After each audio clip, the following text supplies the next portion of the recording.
Okay, I always forget to record, so that alone is an accomplishment there. All right.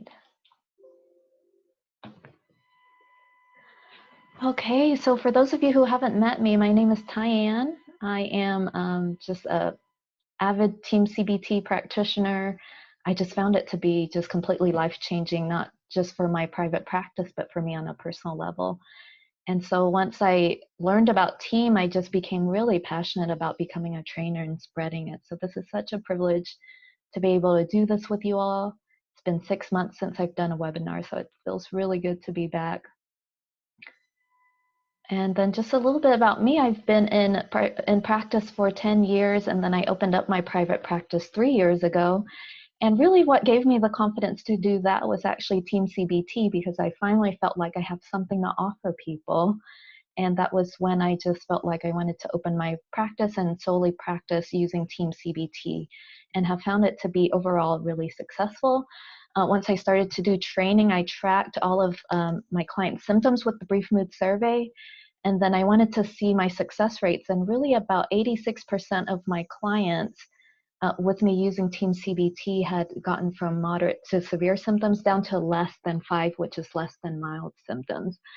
And that's really nothing unique about me. Dr. Burns has found that with him and all other TEAM-CBT practitioners, that the success rate is really about 80 to 90% recovery rates for our clients, which is really exciting, because we find that traditional talk therapy has a success rate of about 30–35%. And then once we incorporated more evidence-based approaches like traditional CBT, it got up to about 50%. And so it's pretty exciting to see with TEAM-CBT that incorporating all of these extra components has gotten us to 80 to 90, which is really rewarding and awesome and exciting, I think. I think it's really revolutionized our field here. And I'm the first TEAM-CBT therapist and trainer in Oklahoma, in the middle of nowhere. And I'm a proud mom of 2 girls as well. I just felt so proud of them. I wanted to share a picture with you all. My daughter's 4.5. My oldest is 4.5, and my youngest is 5.5 months. So she'll be 6 months old soon, and I can send her to their home daycare with her sister and get back to civilization again. And today we're talking about changing the focus. So I'm hoping those of you were able to read the handout that I had sent out on setting therapy up for success. And when we have these conversations about process resistance straight from the beginning, we can be really transparent about what we need from our clients in order to be successful. And it just really helps to minimize drastically the need to have these conversations in the future. And even if we start to stray, even if we start to see the therapy stray a little bit, we can still have these conversations more early on. It'll be easier because they already know what to expect from the beginning. I have a question in here from a participant. Will you get the slide PDF?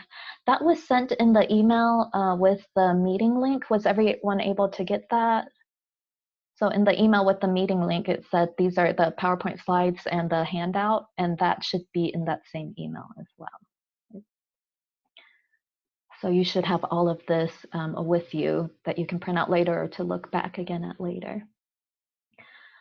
Okay, so today's conversation is talking about addressing process resistance.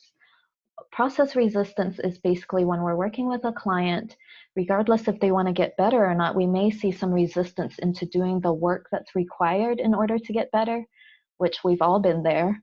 We know we want this specific outcome, but it is hard and it is a lot of work to do homework or to apply ourselves or to have some discipline in that process. And so that's why I have that conversation from that handout from the beginning to let them know that, yes, my approach is a little bit more active. And while it has a high success rate of helping you treat your symptoms, that's dangling the carrot, it will require that you do some active work in sessions and do homework at home as well. So that's what we mean when we talk about doing active work is while we really care about them feeling heard and supported, we want them to do active work in session to learn tools. And active work also means that they have to practice some of these tools as home and do them as homework as well. And that active work component really increases the success rates for clients. And some therapists are afraid or hesitant to have this conversation with clients at the beginning or to hold them accountable, thinking I may lose the client or I'll sound too strict.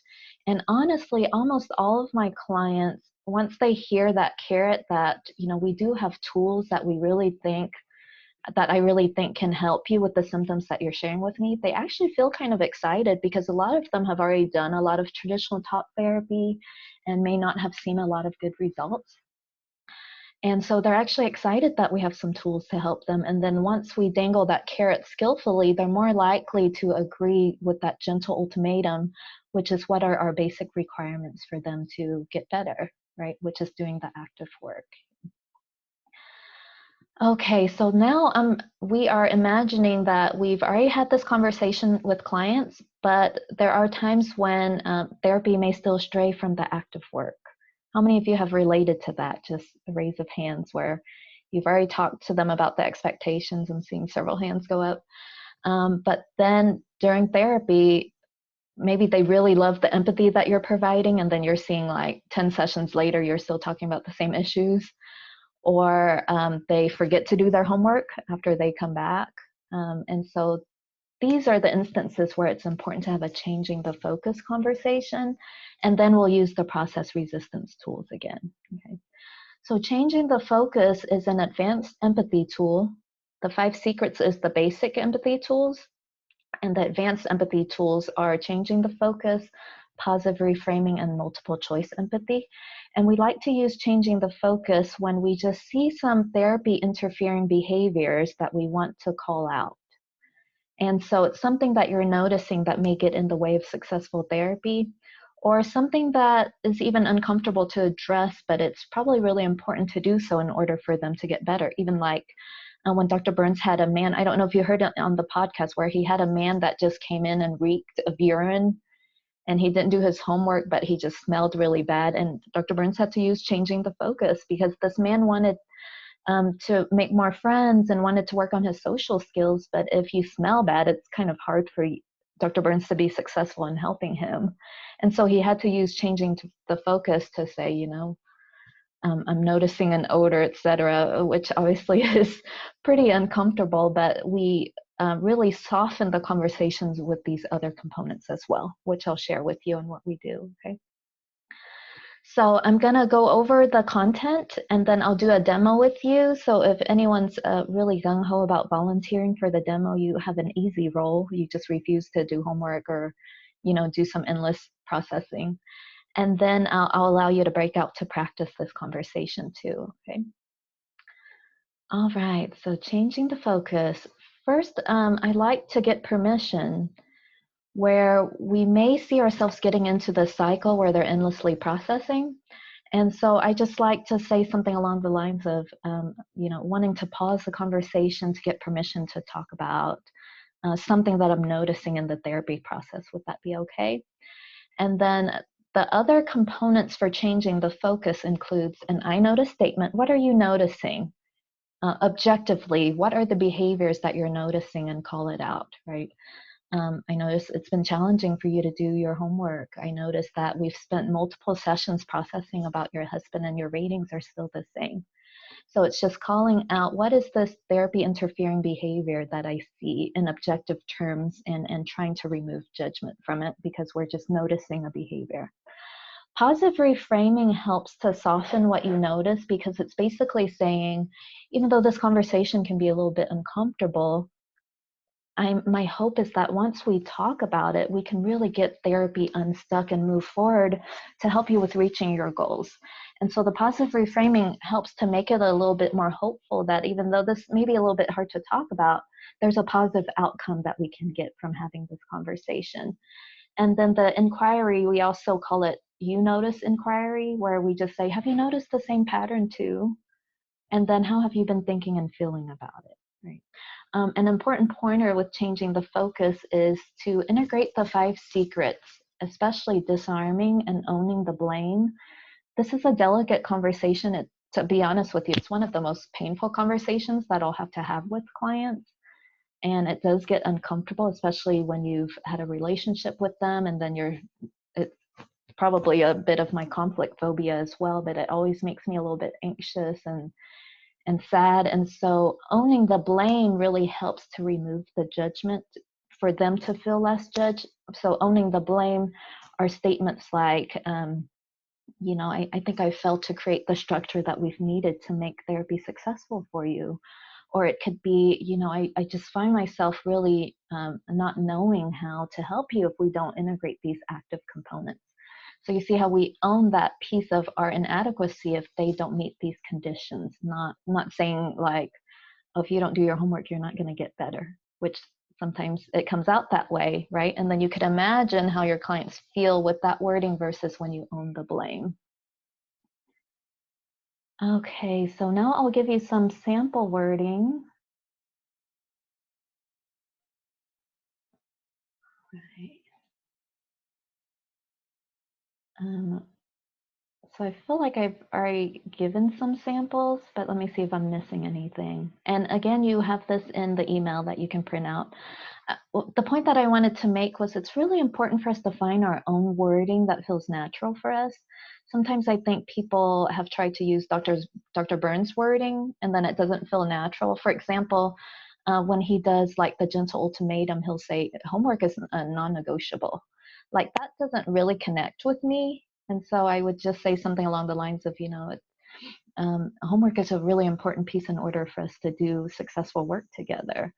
And so again, it's finding your own words that feels natural to you, despite us having a formula and a specific component to express. So yeah, getting permission is, I'll just say something along the lines of, you know, I've just been thinking a lot about our work together, and I'm wondering if I could just pause for a minute so we can talk about our therapy process, something along those lines. And then what I really like with the I notice statement is if you're using the brief mood survey, which we do in TEAM-CBT, so I apologize for those of you who aren't as familiar with TEAM-CBT, because this is a little bit more advanced than the basic material. But I really like an I notice statement that points to the objective screening, because that's something they can't really object to. That's something we can just notice, you know, like I notice your symptoms have stayed in the severe range, and I'm finding myself feeling really sad about that. Or maybe you notice that, you know, every session your symptoms seem to improve, but when you come back, it's severe again. That's a likely sign that they're not doing their homework, right? And so I think it's really helpful to just notice and call out, what are you noticing on the objective measurements? And that's why I love doing the brief mood survey, because we can truly track where are they at and call it out when we're not seeing them make progress as they deserve, as we'd like to see for them as well. And then you can call out the behaviors that you're seeing. You know, I notice it's been a challenge for you to do homework between sessions, or I notice we've been stuck on getting into the same cycles of talking about your struggles in your marriage. And then the third component where I talked about owning the blame, I like to do some I feel with it as well, because I think that's humanizing, that I'm having feelings about this process too. And for me, when I notice certain feelings like frustration and stuckness, or even like dread of seeing this client, that's my sign that I really need to do a changing the focus conversation. So Dr. Burns' rule is, whenever you find yourself having negative feelings about this therapy process, you need to express it. Like, plan on it, write out a conversation, because he says the longer you hold on to the negative feelings that you have, the more it'll wear away on the therapy process, and your clients will know. And so for me, if I'm starting to notice frustration, dread in seeing the client, just a disconnect from them, stuckness, I'll plan a changing the focus conversation, because that's our sign that something's just not connecting. So I'm finding myself feeling a bit bad that I think I've really failed to create the structure that we've needed to make therapy successful for you. And we're not being phony when we're owning the blame. Anytime a client is failing to do homework or they're processing endlessly, we are probably also not creating enough structure, or maybe we haven't issued an invitation, or maybe we've even given up on issuing an invitation because we see that they just talk over us and keep talking again. And so we're owning up to the truth of our part that hasn't been as firm, because we want to be nice and not call them out for not doing homework, or hasn't created the structure of inviting them to do the active work here. Okay, let me see if there's anything else. Yeah, I've shared the positive reframing is that, even though it may be a little bit awkward for us to talk about this, my hope is that once we bring this conversation to the forefront or to discussion, we could really get therapy to be more effective. So it can help you reach your goals that we've talked about at the beginning, or so it could really help you improve your symptoms again, so you're not just stuck in that moderate to severe range. I often like to throw in a little bit stroking as well. So again, the main components are the I notice statement, the positive reframing, and the you notice inquiry. But I think stroking also really helps them see that I'm having this hard conversation with you because I really care about your progress. I care about helping you meet your goals, right? Our clients don't come in to just be stuck in the same conversation over and over again. So the stroking is, I have grown to really care about you. I really care about seeing you get better. So something along the lines where you're just showing care to them, and this is why you're having that hard conversation. Like it's, I've grown to really care about you, and it really matters to me to see you get unstuck and not come back and feel those severe symptoms over and over again. That actually is a bit painful for me to see.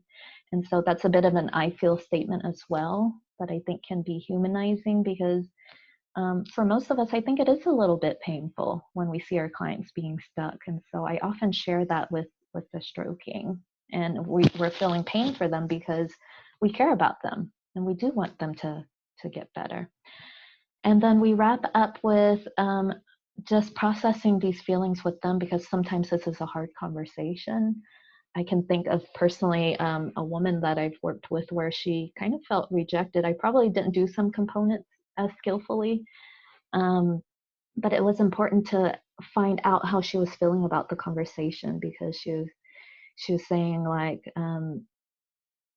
so many crises had come up in my life, and that's why I haven't gotten to the homework. And she just felt kind of hurt that I was bringing up the conversation. And so it was important for us to have this you notice inquiry. I'm wondering if you notice the same pattern too. I'm wondering if you've felt a sense of stuckness as you see your symptoms not improve. And then just how has it been like for you? So just allowing them to process this conversation and what that's been like, and then just be really prepared to use more 5 secrets, disarm them, own the blame, connect with them. And then once we go through this whole process, then we can do the process resistance tools. Okay. So I'm going to pause here for any questions. So that is just the first piece where we're just calling out the therapy interfering behaviors that we're noticing, and that will set us up for the process resistance tools. So I'm just unmuting everyone to see if anyone had any questions about changing focus, or any thoughts on those components there. Tyann? I hear a voice. It's Nicole. Hi. Natalie? Yeah, go ahead and just ask your question. Having reverted to mostly online therapy, can you hear me okay? It's breaking up a little bit, but I am able to hear overall. I'm seeing a lot of technical difficulties, and particularly with home, which can be construed as process resistance. At the same time, I'm spoon feeding my clients a lot of forms online, and I'm not getting them all back. And I'm finding that piece really, really difficult for the flow of therapy. And I'm not sure how this relates exactly to process resistance, except that sometimes it certainly seems like really like the dog ate my homework kind of thing. Okay, yeah, good point. Okay, let me summarize to make sure I'm hearing you correctly. And if you all aren't asking a question, if you wouldn't mind muting yourself too, that will limit the background noise. That would be really helpful. So if I'm hearing you right now, Ellie, you're saying you're doing some online therapy, and they're not always giving you back the forms, like the brief mood survey. Am I hearing you right? And then you're wondering, is this like the dog ate my homework kind of process resistance? And am I hearing that question right, Natalie?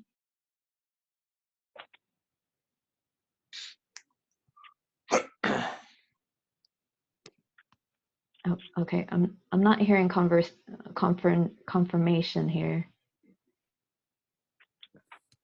But I'm assuming that was okay. There's something in the chat, maybe. Talking, but she has herself muted.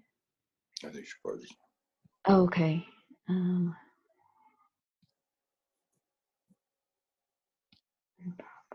Okay. So if I'm hearing the question accurately, sometimes our clients may be hesitant to complete the brief mood survey, or they're not returning it. I would kind of look at that as a bit of process resistance. And so from the beginning, like I said, in setting therapy up for success, part of my gentle ultimatum is actually letting them know that my therapy approach is really active. And I tell them that it'll be important that you complete a mood survey before and after every single session. And I kind of make it kind of exciting for them. Instead of saying, you're going to have to complete a brief mood survey, I say, you know, it's really exciting. I have these measurement tools called the brief mood survey, and it'll allow us to track your progress, and it'll allow us to see if therapy is really helping you. And so that's really been effective for people to see that they get better every session, or it'll allow us to see what tools are most effective for you. And so often when I have that conversation at the beginning, they know that that's expected of them. But again, you're doing online therapy. I think for a lot of us with the pandemic, that has changed things. And so once they aren't returning those forms, I would do changing the focus again, you know, on just saying, you know, I noticed that it's been hard for you to return your brief mood survey rating for me. The positive reframing could be like, you know, while it may feel a little bit kind of a nuisance sometimes to continue to complete the brief mood surveys, my hope is in talking about this, we can start to get more consistent again in me getting your ratings, because that really allows me to see what's working for you, what's not, and it's so important for me to get your feedback. Sometimes I feel blind if I don't have the mood surveys to see what's working for you and what's not. In addition to the feedback on the evaluation of therapy session, I think is so crucial for us to know, am I empathizing with them enough? Is my therapy helpful? Those pieces are so important for me in making sure therapy is effective for them. And then I would probably process a little bit more on why has it been challenging for them? What's it been like having to complete those surveys? And technically, we're, you know, with Dr. Burns' copyright, we're supposed to email it to them. And then once they fill it out, they can email it to us. So, but the original copy, we're supposed to mail it to them, and then they could just make copies of that and send it to us there. Okay, I hope I answered that question. Jason had a question here in the chat. In your experience, what percentage of clients require this, and what number of sessions do you find yourself doing? Honestly, in the past year, I've had this conversation maybe with 2 clients, because again, I do share with them from the very beginning. And so everyone is quite aware that of what they sign up for, that they're going to be doing active work. So really, I see about 15 to 18 clients a week, and just about 2 clients have I had this conversation with them. Most of my clients who engage in the active work, the average session, like when they're feeling significantly better, is probably about 6 sessions. And I often see symptoms improve from the first session when we're doing the 5 secrets with empathy. And then, you know, 7 to 8, the 7th and 8th session, I'll do relapse prevention, and they're on their way. But for most people who aren't doing the active work, I'll notice, oh gosh, it's been like 6 months and we're still kind of in the same symptoms, and we're still kind of in that same cycle. That's a good sign of some process resistance going on there. Okay, let me go ahead and jump to, because I'm really trying to watch the time so I can have time for the demo, and then I want to have time for you to practice this presentation too. And again, feel free to type into the chat.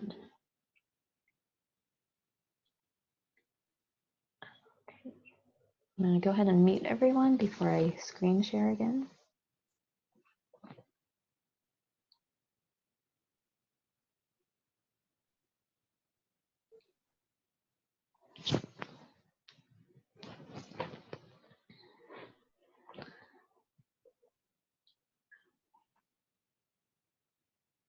apologize, it's a little bit laggy on my end.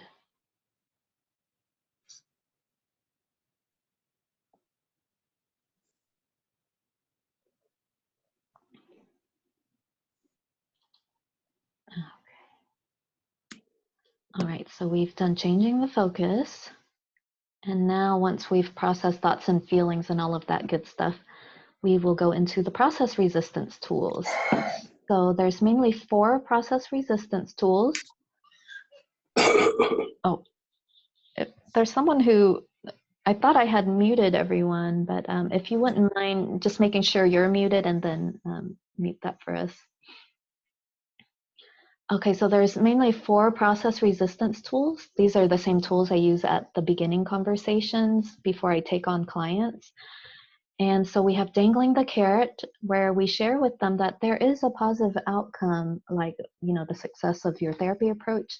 So again, finding your own words is so important, because Dr. Burns would say something along the lines of, I feel confident that we can help you, you know, meet all of your goals, or something along those lines. Sometimes I feel like that may be overselling myself. I don't feel like that may be a genuine statement. And so I may say something along the lines of, you know, I've seen some really positive outcomes with my clients who engage in this active work. Like, to me, that's my dangling the carrot. And so, or you may feel confident, you know, I feel confident that there are some really powerful tools that can help you. To me, that has felt more genuine than I feel confident that I'll be able to help you reach all your goals, or something along those lines. So it's just finding the words that connect for you. But dangling the carrot is sharing with them that there is a positive outcome that's genuine. Almost all of my clients, probably all, if they engage in the active work, they will find themselves feeling better. The gentle ultimatum is, what are your requirements that you'll need of your clients in order for therapy to be successful? And we find it to be so important to share this up front.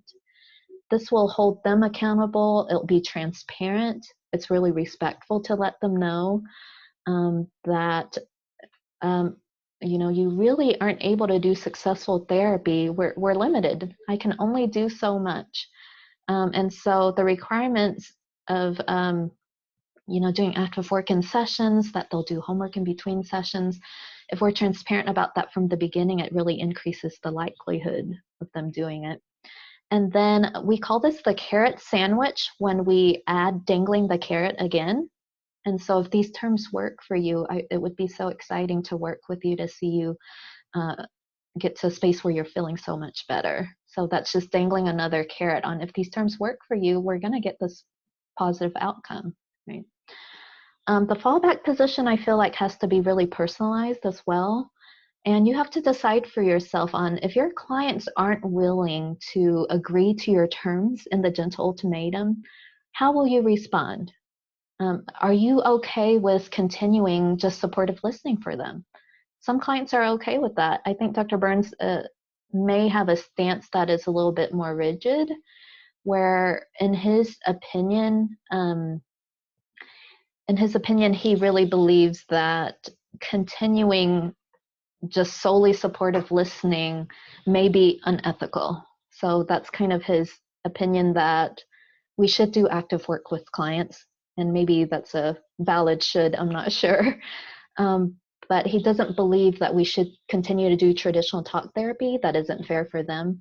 I personally kind of agree with that, just because for me personally, it gets frustrating and it's not rewarding. And I kind of see when his point of when it feels unethical is if you see, like, after the session they get worse.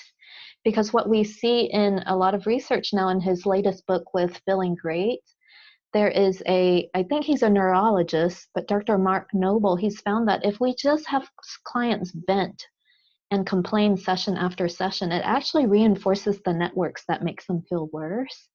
And so for me, in a sense, maybe that is somewhat unethical, you know, if we're seeing that their symptoms get worse. But for others, sometimes supportive listening just helps their symptoms be alleviated every session, and that's what they prefer. And if you are truly okay with that, then that will be your fallback position, right? Just be transparent with them that we're going to be a lot more successful if we do this active work. But if you prefer the supportive listening, I'll be here for you for that. For me personally, I'd like to refer them out to a therapist who could do the supportive listening for them, because that therapy starts to get, for me, unrewarding and kind of frustrating. And then I feel kind of sad too, where they're just repeating the same struggles over and over again, and then they're not engaging in the tools to help them get better. Okay, let me do open hands and then I'll answer some questions in the chat. And then open hands, this is really a simple concept, but truly challenging to put into practice, where not only are you expressing that, I support your decision either way. Like, if you're not wanting to do this active work, I understand your schedule's super busy right now. And then if you change your mind and circumstances get better, I'll be more than happy to see you again, right? So you're expressing that you'll respect their decision either way, but open hands also means internally, you have to have an attitude that I'm letting go of the need to help you. I'm letting go of the need to push you to do therapy a certain way, because you have to convince me that you want my tools to help you. Because if I'm the person that says, if you'll do this, maybe you could just do homework every other day, or, would it work for you to, just do active work once in a while, or you're trying to find solutions for them, then you're in the role of trying to create solutions for them. And then often that will raise more resistance to change. And so open hands also means I let go of that need to help you, and then I give you these options, and you convince me that you want to my tools for you to get better. Okay, let's see questions. Okay. Melissa's asking, would you still say it is process resistance if a client does not want to go through the daily mood log, but just wants to get right to physiological feelings of anxiety?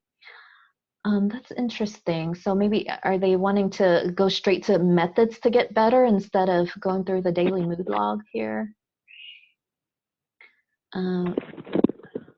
Like, if that's the case, like they're so eager, I don't know if it just depends on, is that process resistance, or are they just eager in getting the methods to get better? There are some clients where they just may not have much resistance, and then you could do methods and be successful.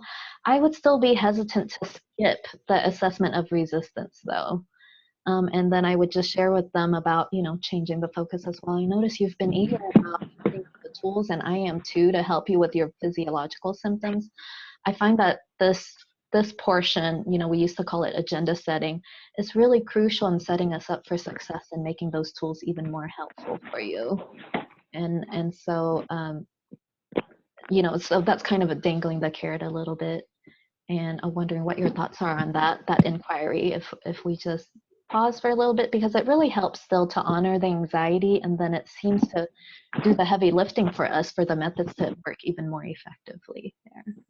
I hope that answered your question, Melissa.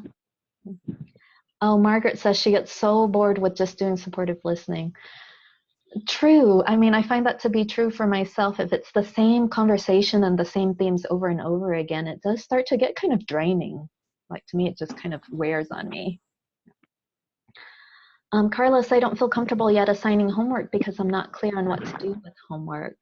Oh, this isn't Carlos, I'm sorry, Bronson. Do we have clients do a 1 daily mood log per day, 2 or 3 per week? Do we need to look at these during the session? Great point. So we really don't want to assign homework just for the sake of assigning homework, right? What we see for therapy to be successful is that the client sees that the homework is relevant to their recovery. And so we want to, once we work with them and we see their symptoms, we want to assign a homework that's going to be helpful for them. And so if we're in the middle of positive reframing, we may have them do that, the rest of the emotions for homework, right? And we're seeing those pieces be helpful. If I did the double standard method with 1 negative thought and I found that to be successful, I want them to do that for homework with their other negative thoughts. So it has to be relevant. It has to feel like it's personalized, and it has to make sense to them. We're not just giving homework for the sake of doing homework. I don't assign the daily mood log per day. For most of my clients, I say often it'll be really important for a minimum of 30 minutes of homework in between our sessions, and then they can break that up however they want. If we're finding that your symptoms aren't staying improved, we may increase that dose of therapy, that dose of homework, but usually that's been enough for a lot of my clients.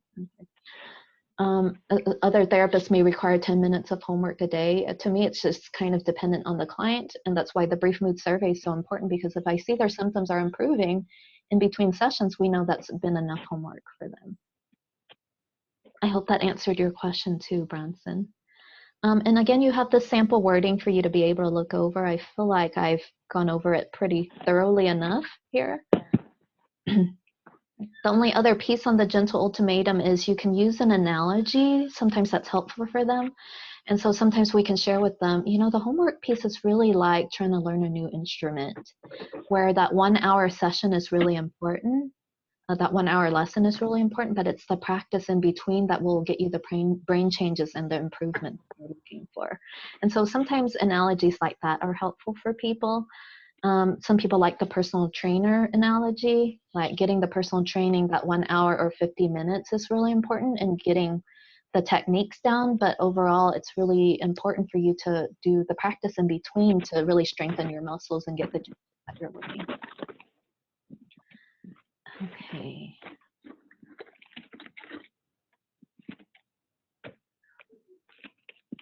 Sorry, I'm looking at the questions. I think I'll answer some of your questions at the end, Carlos. Okay. All right, and so Carlos is asking, what about people with personality disorders? We find that even with them, it's even more crucial to have these conversations, to create expectations and structure, and then it'll be easier to stress or to readdress these conversations later on. Okay, and then the only other thing I talked about was sometimes voicing the resistance is really helpful in this conversation. For those of you who are new to this, is it helpful for me to repeat these samples, or are you all good with, is it helpful for me to repeat the sample wording, or are you all good with me moving forward? Because I gave you some sample wording already. I'm only seeing a few faces and no response. Would you like me to review the wording here, or go on forward? Okay, because I feel like I've given sample wording already. The other piece that I haven't addressed is voicing the resistance. This is really an advanced empathy tool. We really don't want it to be manipulative. When you do it accurately, the client will feel like, oh, she gets me. She or he gets why this is challenging for me.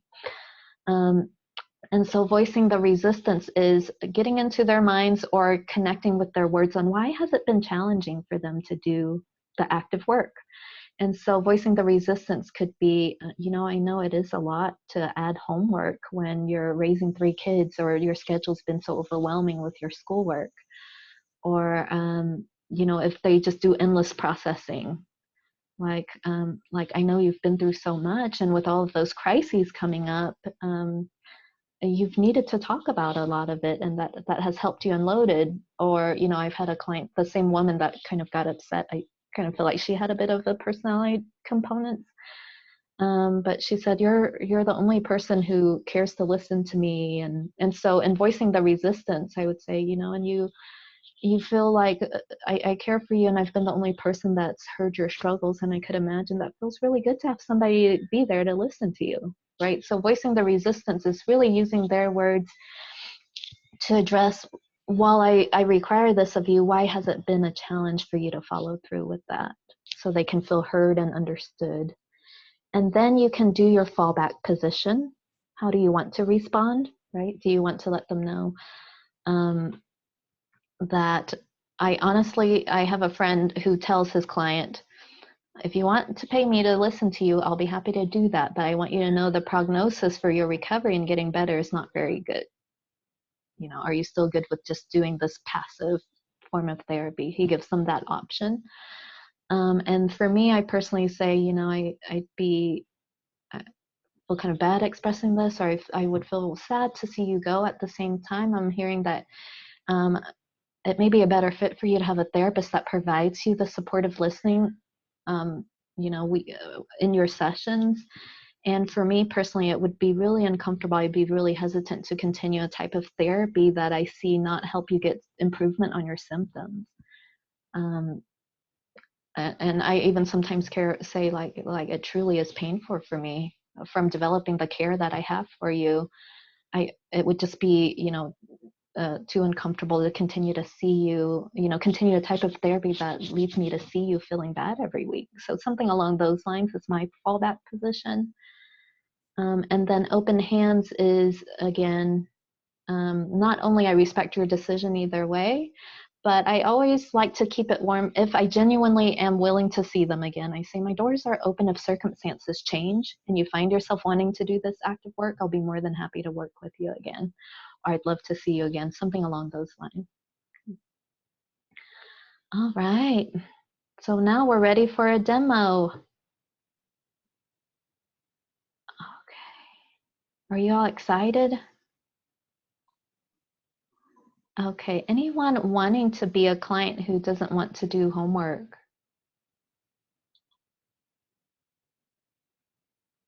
Okay, thanks, Bridget. I saw your hand go up, is that right?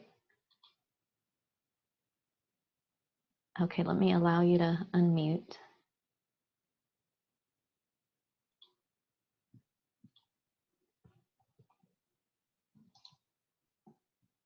Okay, sorry.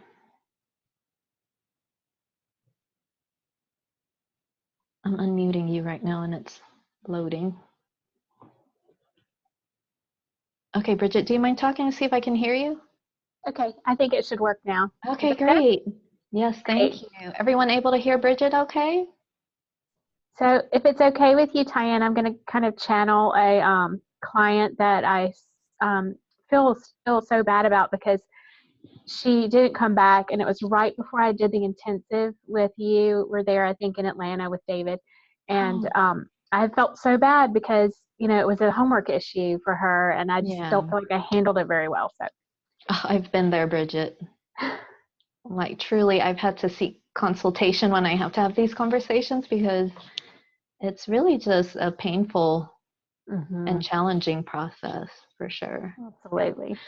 Yeah, so you had a client who didn't do homework and you didn't quite feel like you handled it as well as you would have liked. Yeah, she actually brought the issue. Yeah, she brought the issue up to me, actually, and was pretty angry with me. And, you know, I think I was more defensive than helpful at that point. Sure. Okay, so I think this sounds like a great example. Okay. Would it be okay with you if I do changing the focus first and then see how you respond? Sure. And then I'll just respond accordingly. Again, we're just kind of playing by ear here. Okay, so we're going till 1:30. I want to make sure this wraps up by 1 so you all can have enough time for at least 10 minutes for each of you to practice, okay? So this is a client who's not doing homework. Am I hearing that right, Bridget? Okay. Okay, and is it okay if I just call you Bridget to simplify the role play here? Okay. All right, Bridget. You know, I'm wondering if we could pause our therapy for a little bit. I've been thinking about our work together, and I'm wondering if it's okay if we can discuss what's been going on and share with you a bit of what's been on my mind. Would that be all right? Yes. Yeah. So, you know, I've been noticing that we've discussed the active work, and my treatment approach is really important for us to get successful therapy. And I've noticed that it's been challenging for you to be able to complete the homework in between our sessions. And yeah, I wish there was some other way. Is that the only thing that I could do to get better? Yeah, I could imagine that it's even kind of frustrating, isn't it, to be required to do the homework. What has that been like for you, for me to require that of you? Well, I mean, I told you I have ADHD and I can't focus, and I get so distracted, and I want you to help me with that. And I just don't think the homework is helping me. Yeah. Yeah, you're absolutely right. You told me you have ADHD and it's hard for you to stay focused. And I think when we're distracted, it's really challenging to focus on the homework too, isn't it? And so with that, it doesn't feel like the homework's been helpful because it's hard for you to engage in it. Yeah, and I asked my friend, and she said that homework was normal. I for therapy, but I just can't. I just haven't been able to do it. Yeah, and I can see that this has even maybe been frustrating for you, and it feels like I'm maybe haven't been as understanding of your struggles, and I really feel a bit stuck with that and a little bit sad as well. And at the same time, my hope in us having this conversation together is that we can really get therapy to a point where we can find something that could work for you, or find a treatment approach that could work for you here. Because what I'm finding to be true is for my clients who are able to engage in the active work and find ways to engage in the homework, they really do get better. And for me, it's the only way that I know how to do therapy to help my clients. And I'm hearing that, like, maybe this isn't the best approach for you. I'm hearing that the active work with the homework may not be the best fit for you. Am I hearing that right? Yeah, I'm really frustrated because I've been here like 5 times already, Yeah. and I just don't feel like I'm getting any better. Yeah, absolutely. And I see that too. And I found myself feeling kind of a bit frustrated myself, and stuck and sad when I see your symptoms continue to stay severe week after week, as we're tracking that. And I'm hearing from you at this time that that homework piece just really isn't a good fit for you, and isn't the best way for you to do therapy at this time. And while I would be really sad to see you go, I'm wondering if it would actually be a better situation for me to refer you to a therapist who knows how to help you without the active work piece. There are therapists in the community who can help people with ADHD and anxiety without requiring homework. And I would be happy to connect you with a therapist who can do that approach and feel like they can be successful. I just personally wouldn't know how to do that.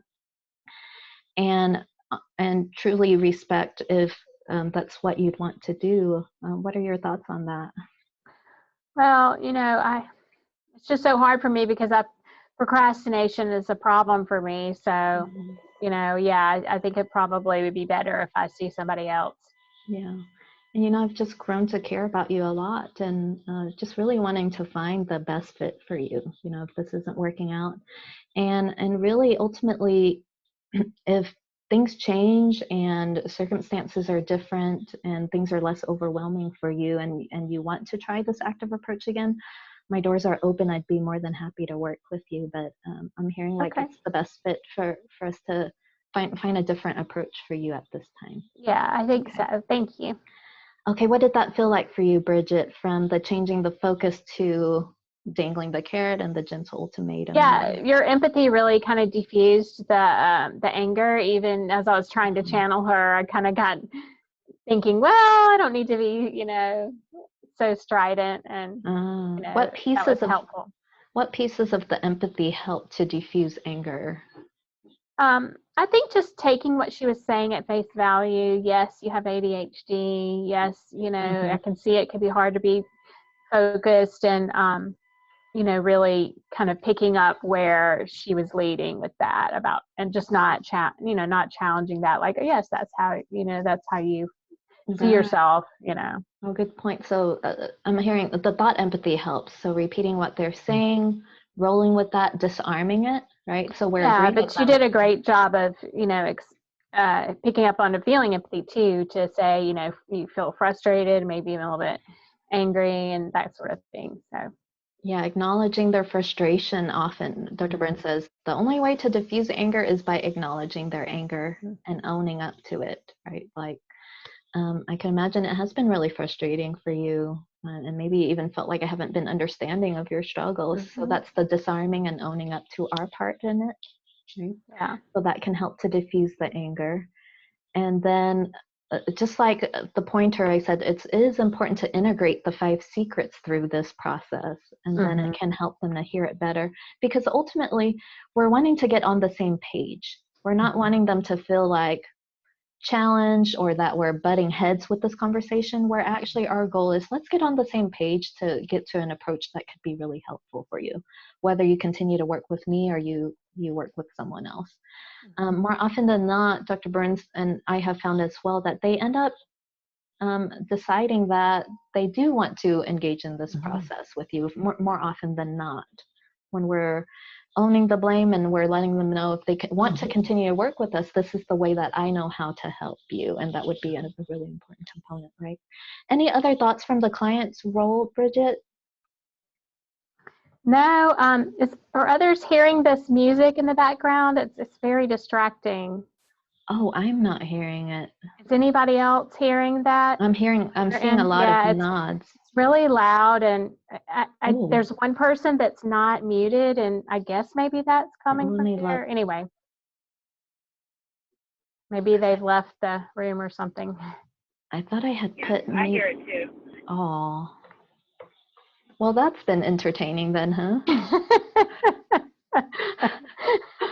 Okay. Let me see where that's at. Okay, do you all still hear it, or is that good? That's good? Well, I still hear a little something. Oh, you still hear it? Now I'm confused because then I've muted all. It looks like maybe TF19. Is it TF? Are you seeing TF19 on your screen? I'll have to go to the next screen. Current new participant. Yes, that seems better. Nope. No. It's back. Wow. How come I don't see a TF19? This is strange.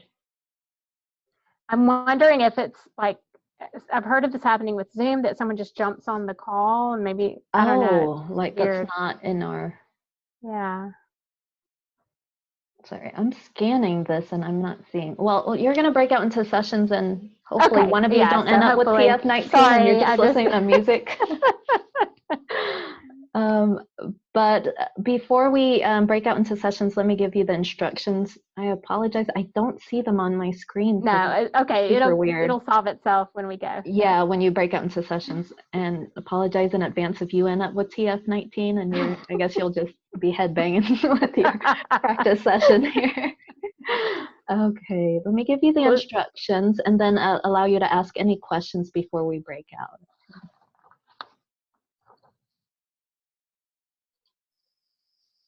All right. Okay, so we're going to break up into dyads. One person plays the client that's refusing to do the active work, whether you're endlessly processing or you're refusing to do the homework in between sessions. The other will play the therapist, right? And I think it's helpful to just choose one of those to simplify the process. Usually, if they're not doing homework, they're likely also not doing the active work in session, but sometimes it's just one or the other. I think for the sake of practice, just choose one or the other as the client here.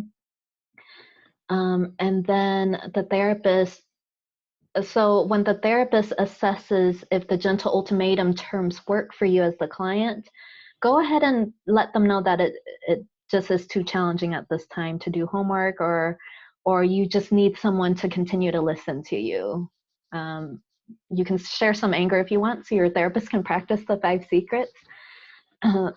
But you're wanting to have more supportive listening because you're in crisis, or it's just too hard for you to do this homework. And that will allow them to practice their fallback position and open hands. And now this piece is really important here. Oh, I forgot to have Bridget give me a feedback on a grade and what she liked and what she didn't like either. But it is a little bit awkward on, would you go ahead and give me a letter grade? And while it's a bit awkward, it's really helpful to let your therapist know so they know where they did, so they know how they did. Because a B would say, yeah, you did pretty good, but there are things that could be better, right? A C says there's probably needs a bit of work here and some practice, which we all need. And then an A says, wow, that was really connecting and all of that. Bridget, did you have any? You're gonna have to kick this TF19 out. I can't hear half of what you're saying. So you can't hear at all of what I'm saying? I feel so bad about that. I can't even see them, because if I did, I could click on their screen and remove them from our Maybe I can click on it. Do you have the view set? Because I tried to see what it would let me do, and it says like you can hide, maybe your screen. Oh, I accidentally muted you now, Lisa. We're muting people we need to hear, and we're hearing people we don't need to hear. This is crazy. I can't even see it. I don't hear them, and I can't see them. So it's like a phantom that everyone else has access to. Well, you saw the slides. Do you have any questions on that? So give your partner feedback. Give them a letter grade. What did you like that connected with you? What do you think could have been improved according to the technical points that you've seen in our slides with changing the focus and process resistance? Okay. I will pull you back at about 1:20. I'll also jump around to see if you have any questions. I'm hoping once we break out, it'll solve the problem with the TF19. Okay. This is crazy. We've never had this happen before. Questions before we break out? Okay.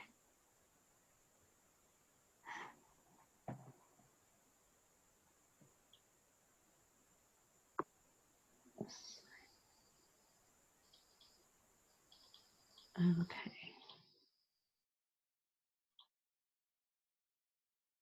And it looks like some of you may have 3 people in the room too. And then you'll get a surprise because it's randomly assigned. Okay. And then I'll pull you all back at around 1:20. So allow each person about 10 minutes to practice, okay?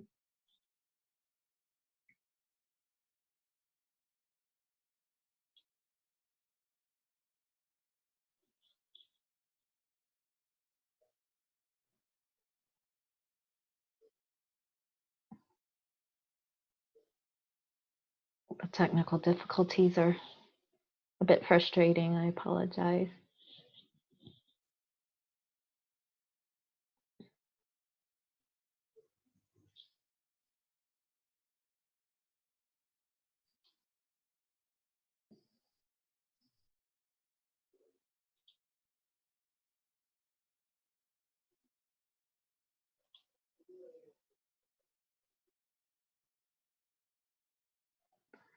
And then if you're in a group with 3, the third person can observe and give feedback, and you can decide who wants to practice. Usually I can just choose 2, but the setting's kind of weird right now.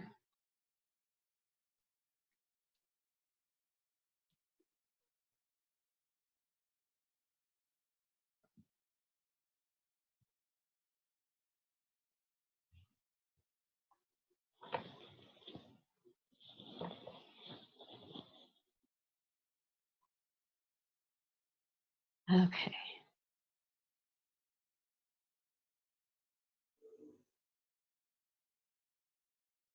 Okay, you'll be zoomed into your rooms in about a minute.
Okay, it's going.